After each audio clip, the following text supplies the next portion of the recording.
Lapses ছিল, মারাত্মক ভুল ছিল, তবু একটু উপস্থিত বুদ্ধি, ফ্রিকশন অফ এ সেকেন্ডের ঠিক ডিসিশন। সান ফ্রান্সিসকো ইন্টারন্যাশনাল এয়ারপোর্টে 5টি ফ্লাইট আপোষে কলিশন থেকে একটু জন্য রক্ষা পেল। না হলে 7ই জুলাই 2017 মধ্যরাত্রে পৃথিবীর সবচাইতে ভয়ঙ্কর প্যাসেঞ্জার এয়ারক্রাফট কলিশনের সাক্ষী থাকতে হতো আমাদের। নমস্কার, দ্য ভয়েস অফ উৎপল চ্যানেলে আজ আপনাদের শোনাবো সান ফ্রান্সিসকো ইন্টারন্যাশনাল এয়ারপোর্টের সেই ভয়ঙ্কর ইনসিডেন্ট, যেখানে হাজারের উপর মানুষ মৃত্যুকে খুব কাছ থেকে দেখে আতঙ্কে শিউরে উঠেছিলেন। বিশেষজ্ঞদের মতে মাত্র 30 সেকেন্ডে 5টি প্যাসেঞ্জার এবং ক্রু মেম্বার সহ বিমান পুড়ে ছাই হয়ে যেত। দিনটা ছিল 7ই জুলাই 2017।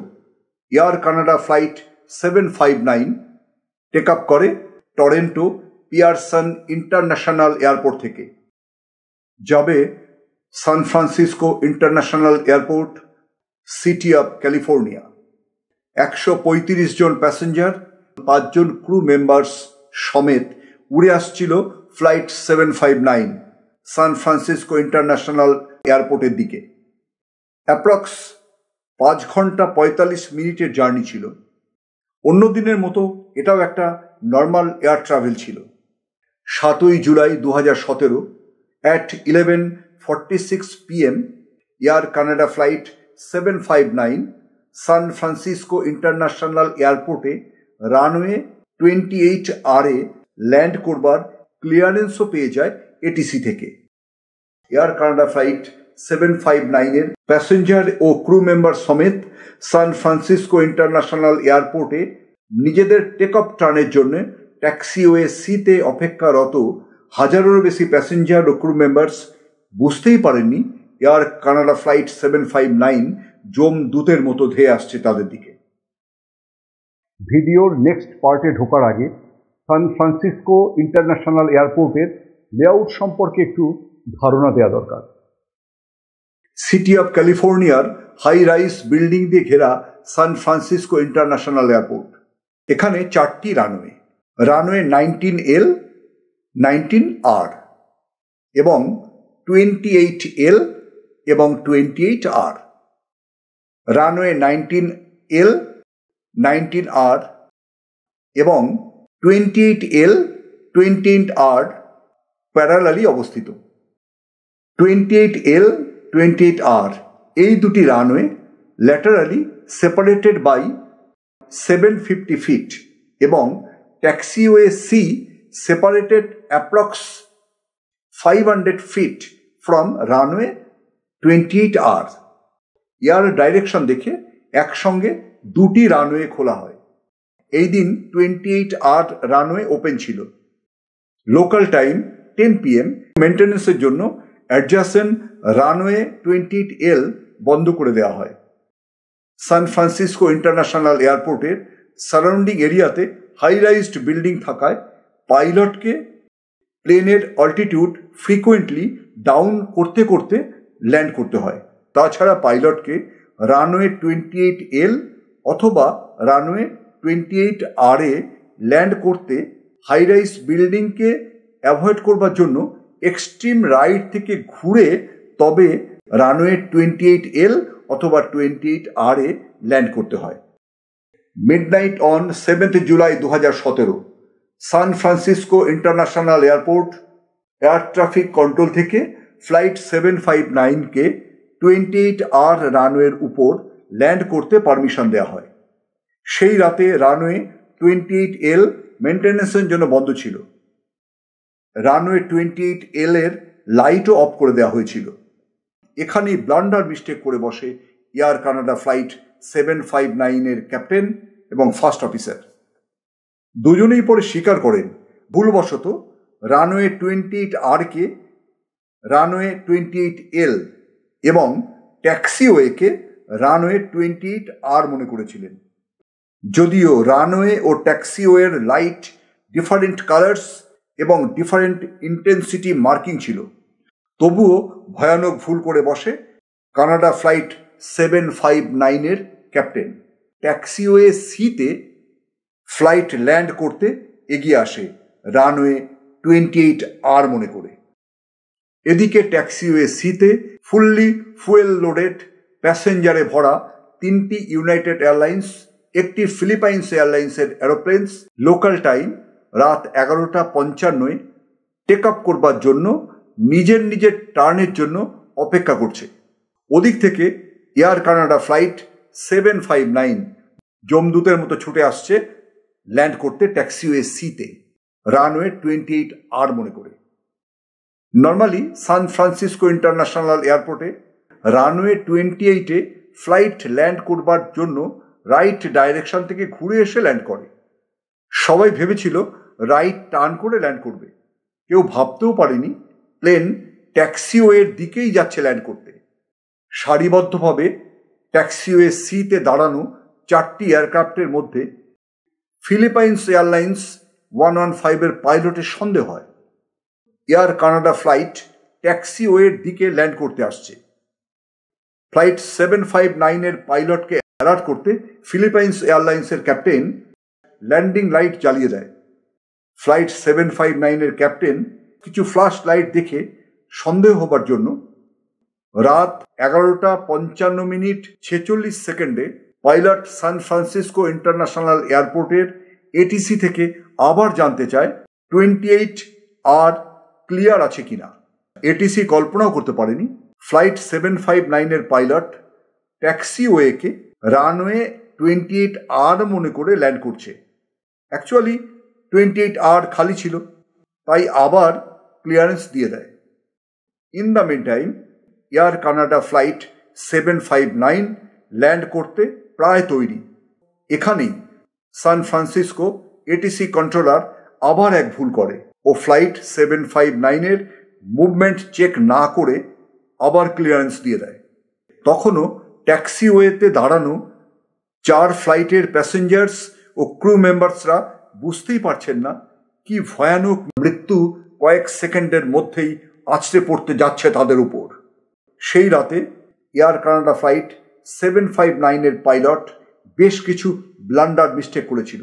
Notice two air mission instruction clearly না দেখা, এয়ারপোর্ট বা সারাউন্ডিং এরিয়াতে কোনো চেঞ্জ হলে নোটাম চার্টে মেনশন করা হয়, পাইলট ও এয়ার স্টাফদের মধ্যে সার্কুলার করা হয় যাতে করে রানওয়ে বা এয়ারপোর্ট এরিয়াতে কোনো চেঞ্জ হলে তাদের নলেজে থাকে।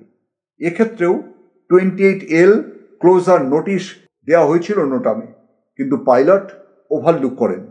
আরও এক ব্লান্ডার মিস্টেক ছিল ওভার কনফিডেন্স, ভিজুয়াল অ্যাপ্রোচের উপর পুরোপুরি ভরসা করা। যদিও এয়ার কানাডা ফ্লাইট 759-কে ভিজুয়াল অ্যাপ্রোচ ফলো করে ল্যান্ড করতে বলা হয়েছিল, এক্ষেত্রে পাইলটকে রানওয়ে দেখে স্পিড ডাইরেকশন মেনটেন করে ল্যান্ড করতে হয়।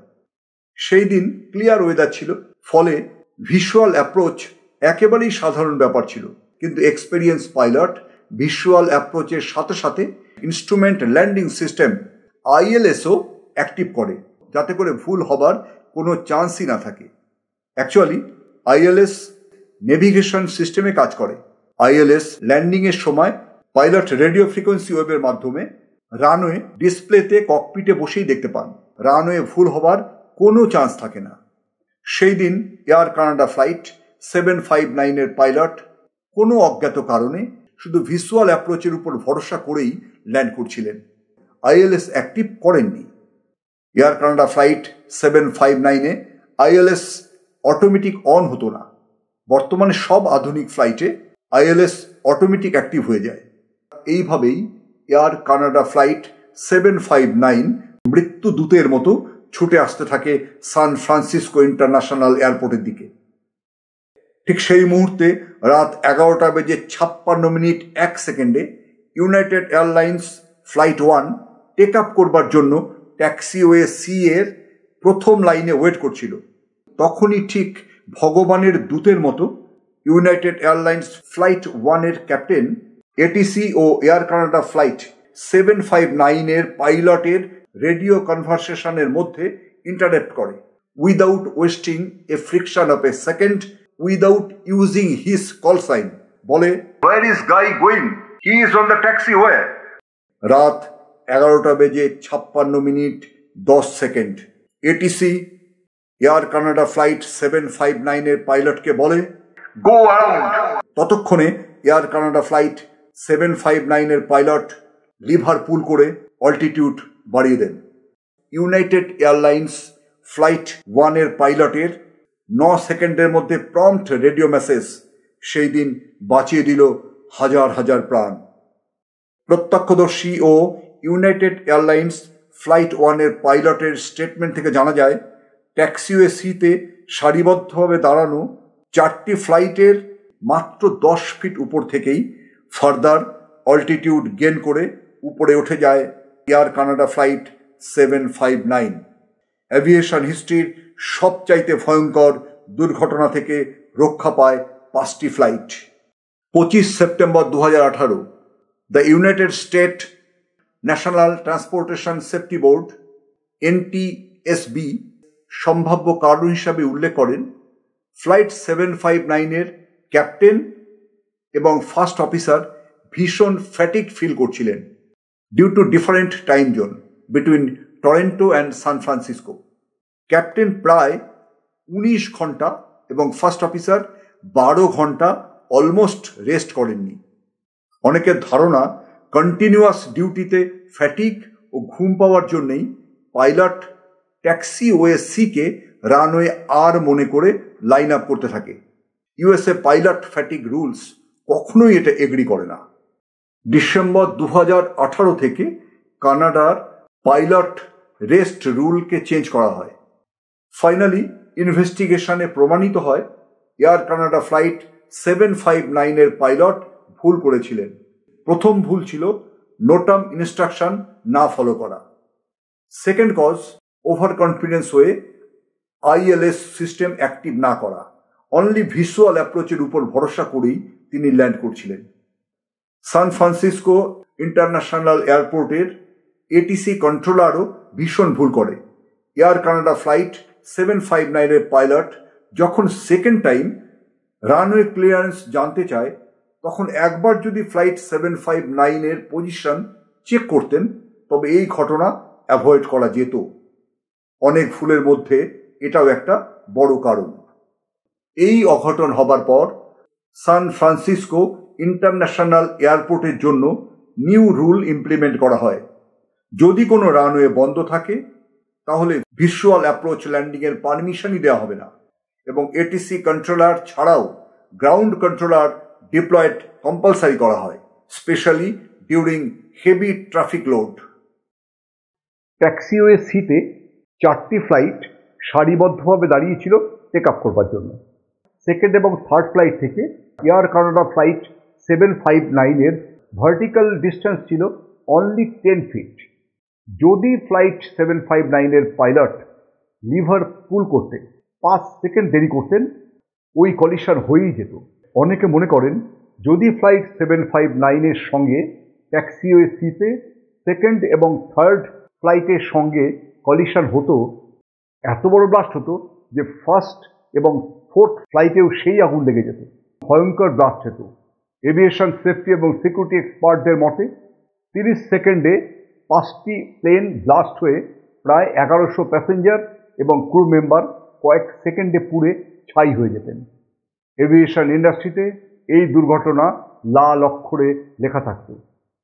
সৌভাগ্যবশত এত বড় দুর্ঘটনা আমাদের দেখতে হয়নি। এইরকম ইনফরমেটিভ এডুকেশনাল ভিডিও দেখতে আমাদের সঙ্গে থাকুন, লাইক করুন, সাবস্ক্রাইব করুন এবং সুচিন্তিত মতামত জানিয়ে আমাদের ভিডিওকে আরও পারফেক্ট, আরও সুন্দর করতে সাহায্য করুন। নমস্কার।